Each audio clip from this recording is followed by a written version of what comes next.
La couronne d'épines utilisée par les soldats romains pour se moquer de lui, de notre Seigneur Christ, contient un symbole. Quand Adam et Ève ont péché et entraîné le mal et la malédiction sur le monde, un des éléments de la malédiction de Dieu sur l'humanité était le suivant: le sol est maudit à cause de toi, c'est avec peine que tu en tireras ta nourriture tous les jours de ta vie. Il te produira des ronces et des chardons. Genèse 3, 17, 18. Les soldats romains ont inconsciemment fabriqué à partir d'un des objets de la malédiction une couronne pour celui qui les en délivrerait.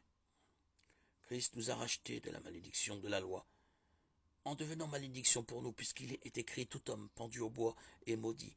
Galates 3, 13. Christ, par son sacrifice propitiatoire parfait, nous a délivrés de la malédiction du péché symbolisée par l'épine. La couronne d'épines à la base, un objet de moquerie, s'est avéré être un excellent symbole de ce qui est notre Seigneur, de ce qu'il a accompli en notre faveur. Jésus, notre Seigneur, en prenant la malédiction pour nous, nous a rachetés. L'Ancien Testament abonde en exemples de guerres au travers desquelles Dieu s'est servi de son peuple pour juger des nations dont le péché avait atteint son comble. Nous voyons dans Genèse 15, 16, Nombre 21, 3, Deutéronome 7, 1, 2 Josué 6, 21. Avant la bataille de Jéricho, Josué a rencontré le chef de l'armée de l'Éternel, vraisemblablement Christ préincarné, qui tenait une épée dégainée dans la main. Le Seigneur était prêt à combattre. Josué 5, 14. Nous pouvons être certains que Dieu juge et fait toujours la guerre avec justice.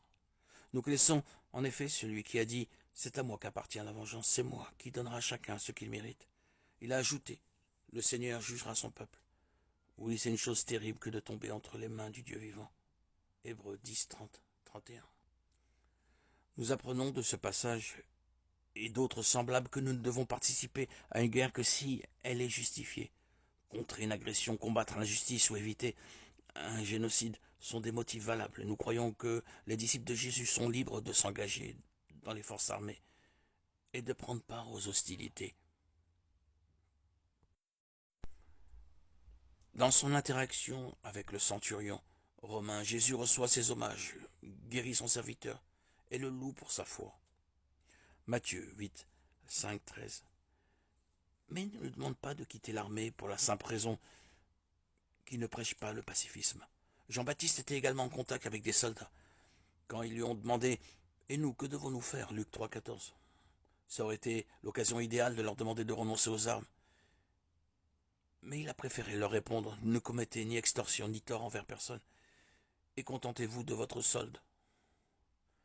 Les disciples de Jésus avaient des armes, ce qui contredit également l'image d'un Jésus pacifiste. La nuit où il a été trahi, il leur a même demandé d'apporter des épées. Ils en avaient 2, et il a dit que cela suffisait. Luc 22, 37, 39. À son arrestation, Pierre a dégainé son épée et blessé un homme. Jean 18, 10. Mais Jésus l'a guéri. Luc 22, 51. Et a ordonné à son disciple de remettre son épée au fourreau. Jean 18, 11. À noter que Jésus ne reproche pas à Pierre de porter une épée sur lui, mais d'en abuser.